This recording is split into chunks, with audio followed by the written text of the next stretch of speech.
Alright, you guys, we are talking about how to make the busy days run a little smoother. This is a collaboration hosted by myself and Davine over at Calm in the Chaos Homeschool.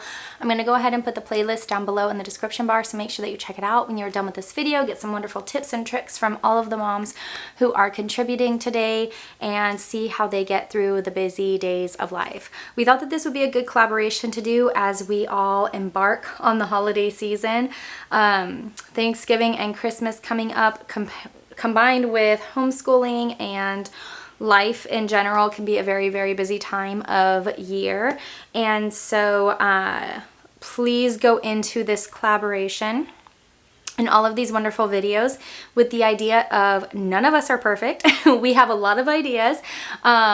Some seasons we are all really great about knocking it out of the park and being on top of things, and other seasons where while we know all of these wonderful tips and tricks, we are going to drop the ball just like you.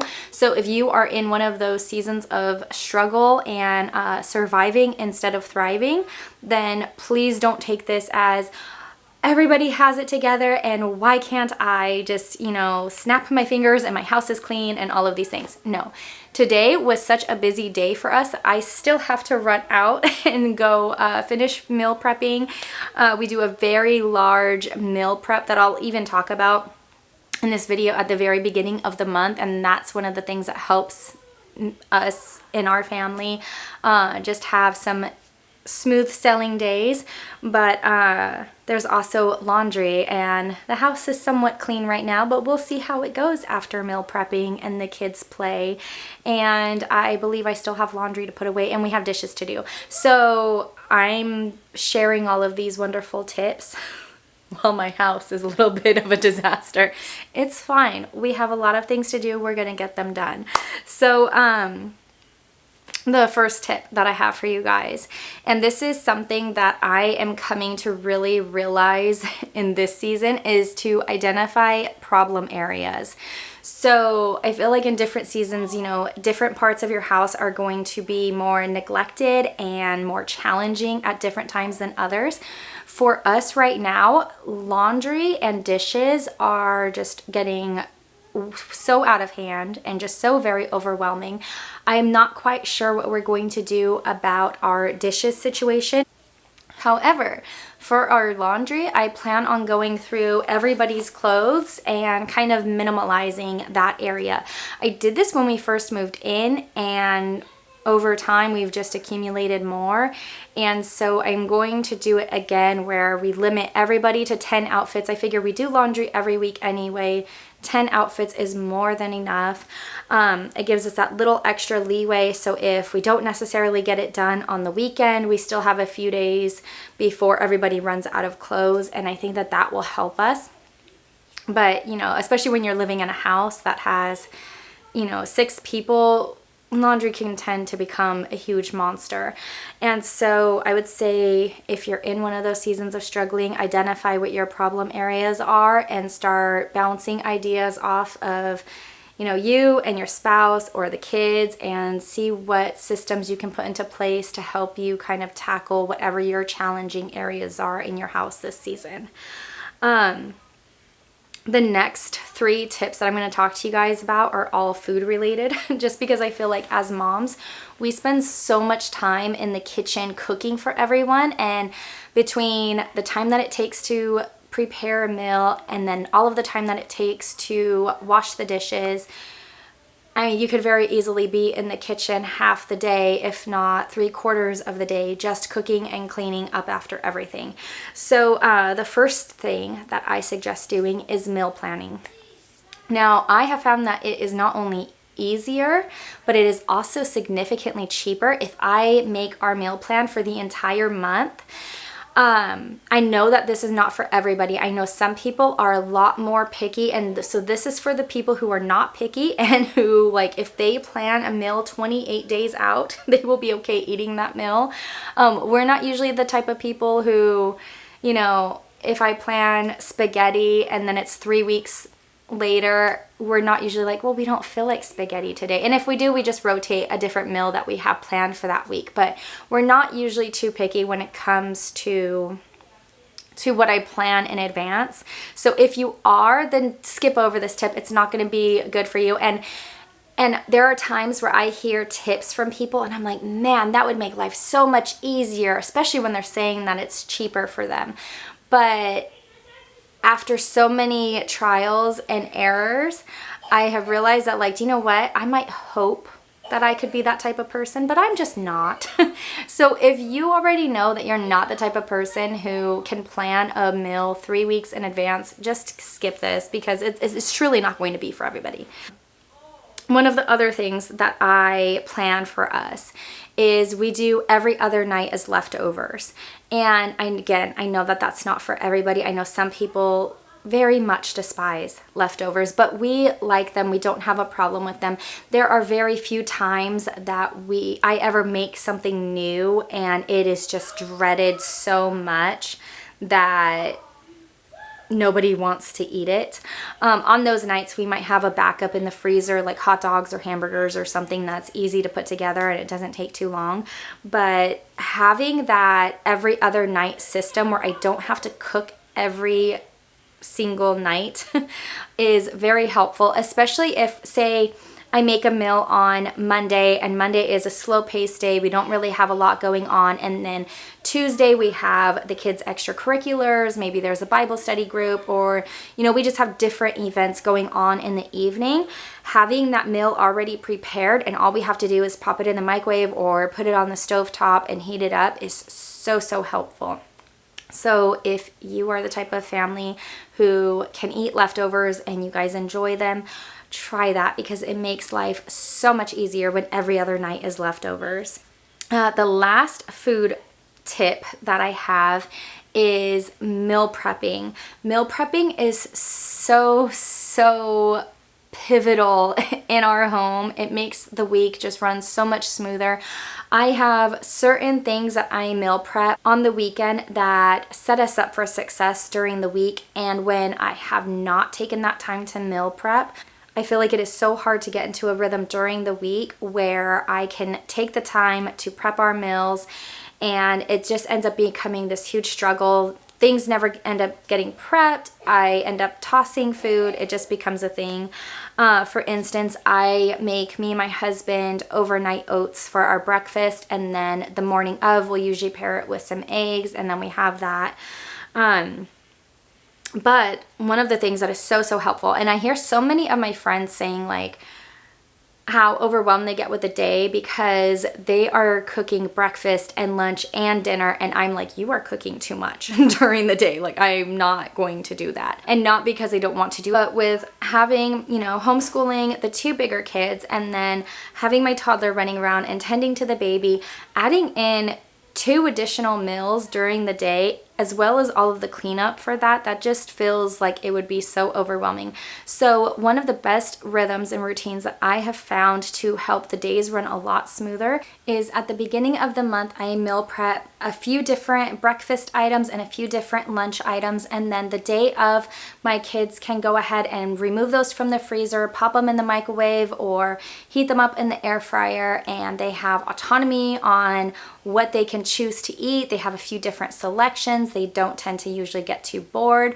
and they get a little bit of independence. They're able to go and make their meal without, having to use a hot pot or pan. They're still at those ages where my 11-year-old could probably handle cooking on the stove just fine. And there's a few meals that he actually planned this month that he'll end up doing that with, but I don't necessarily want my 8-year-old doing that yet. Not because I don't think she can, but I'm just going for easy right now. So some of the breakfast items that they enjoy is when we make a huge batch of French toast. I have a video where I showed you guys, I think about 1.5 years ago, some of the items that we make and that I throw in the freezer. I'll link that up here in case you want some different ideas. But for breakfast, we do French toasts. I'll do different types of muffins. This month I am doing some different egg bakes that have some veggies and ham in it, and the kids have really liked that. We've done breakfast tacos. Those don't seem to be a long-term hit, They enjoyed them in the beginning, and then after a while they got sick of them. And then for lunches, my kids will usually do sandwiches, or I'll make them some mini pizzas on sliced bread. You'll see that in the video if you check it out.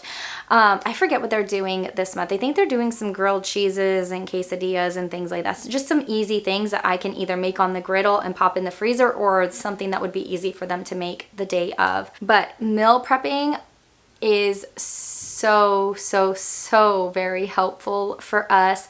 I know that some kids are very picky, so this is obviously all going to depend on your kids, but for mine, they're not too picky. Some things, they just don't taste good coming out of the freezer when they've already been made, but I think that that's just, you know, things that you learn, trial and error. We tend to make a lot of the same things over and over again, the things that they enjoy.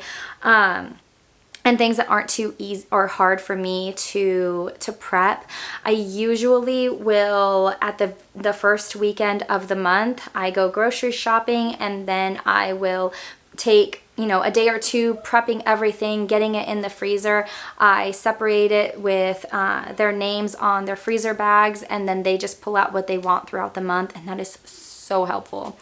Some of the last tips, you guys, I spoke to you about this when we were moving out of our last house, how I wanted to become a minimalist to some degree, like reasonable. Like, I'm keeping my books, but we can get rid of all the other stuff. And I feel like when we moved in, we did such a good job, like getting rid of things and really being intentional with what we had in the house. And then over the last couple of months, it's gotten a little out of hand. And so I feel like we need to do a complete overhaul and go through our entire house again.